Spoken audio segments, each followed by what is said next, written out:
je dirais vraiment trois choses.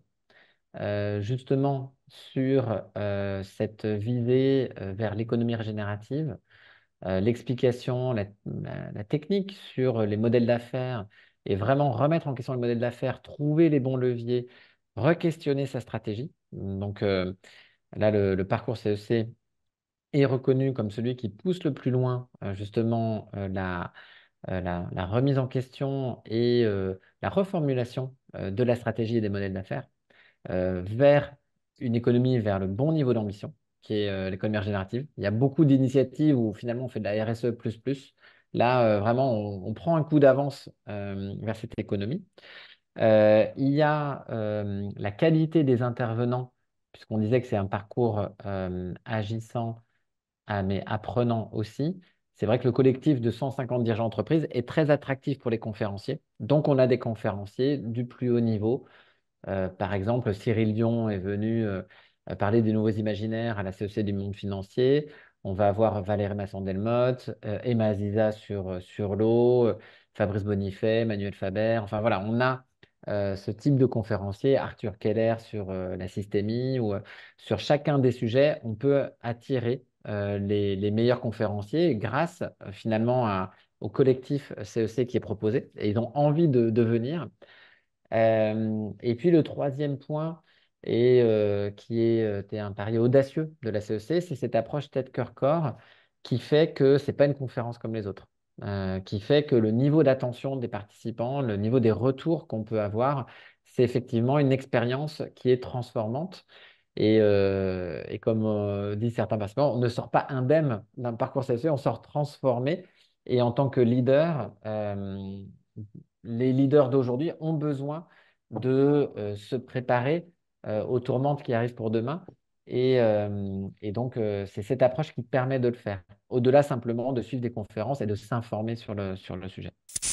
Le mode pédagogique, tête, cœur, corps. C'est-à-dire qu'aujourd'hui, c'est le seul programme que tu vas trouver qui est capable d'arriver à fabriquer vraiment un processus collectif qui est essentiel pour être capable d'arriver à avoir ce courage de transformation. Voilà. Et ce processus collectif aujourd'hui, il forge son ciment dans la première session, qui est la session. Moi, j'ai souvent tendance à dire que le meilleur ciment de la vie, c'est quand on est capable de pleurer ensemble, quand on est capable d'arriver à lever son armure ensemble, hein, parce que on grandit par l'échange, hein, et l'échange, il faut qu'il soit vrai. Et je peux te garantir que pendant la session 1, tout est fait pour fabriquer une session qui enlève et qui fait tomber les masques de tout individu. Et donc, on rentre tout de suite dans des relations qui sont vraies et profondes. Voilà. Il y a une accélération là-dessus qui fait qu'on est beaucoup plus percutant dès la première session. Un, le fait des parcours. Deux, la méthodologie feuille de route. C'est notre spécificité chaque mouvement a sa communauté qui grandit. Ce qui réunit tous les membres de la communauté CEC, c'est que 100% ont fait leur feuille de route et 100% sont dans l'exercice de OK, maintenant comment je passe à l'action. Et c'est ça ce qui fédère cette communauté. On peut dire qu'il y a deux catégories. Il y a effectivement tout ce qui est cabinet de conseil d'accompagnement à la transformation. Et il y a les mouvements d'entreprise, et notamment les mouvements d'entreprise engagés. Pour les cabinets de conseil, je dirais que c'est quelque chose de différent. Euh, Chaque cabinet a sa méthodologie spécifique, chaque cabinet euh, en fait, est dans une logique de prestataire Mhm. qui va vous accompagner sur des sujets spécifiques avec un cahier des charges bien spécifique et qui permet de rentrer en profondeur sur tout un tas de sujets en fonction de leurs expertises. La CEC, c'est très différent en ce que c'est une expérience collective pour décideurs, pour dirigeants, euh, avec un fonctionnement euh, qui est celui d'une association d'intérêt général.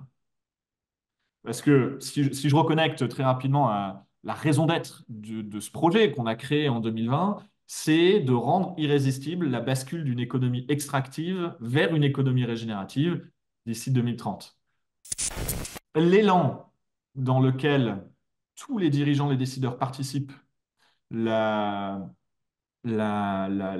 d'esprit et l'énergie qu'il y a dans le parcours, bah, ça n'a juste rien à voir avec Pour les mouvements d'entreprises engagées, il y en a une poignée.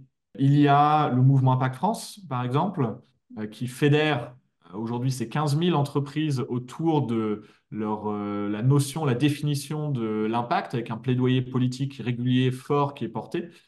Il y a la communauté des entreprises à mission. Mhm. Et je dirais ça, c'est les principaux mouvements. Le Grand Défi, c'est hyper intéressant. Aussi un projet de convention des entreprises pour le climat. In fine, on a tous les deux été inspirés par la Convention citoyenne et sa méthodologie. On s'est lancé en même temps et ils ont fini un peu après notre premier parcours. Évidemment, on était en échange régulier. C'était des méthodologies qui étaient très complémentaires. Je ne vais pas forcément rentrer dans le détail, mais ils ont accouché surtout d'un corpus de 100 propositions à destination du monde politique. Là où la première CEC, la méthode CEC se concentre sur la production de feuilles de route individuelles. Mais si je reviens à ces trois grands mouvements dans le monde des entreprises engagées, Bicorp, entreprise à mission, Impact France, on est en fait hyper connecté avec eux. Moi-même, Yannick Servant, je suis membre du conseil d'administration d'Impact France. Entreprise à mission, on discute énormément avec eux et on a des réflexions sur. En fait, il y a une très forte proximité entre une partie de l'exercice feuille de route et celui de la définition de la mission. Et on a beaucoup de discussions là-dessus, on est très régulièrement intervenant sur des événements, on est très complémentaires.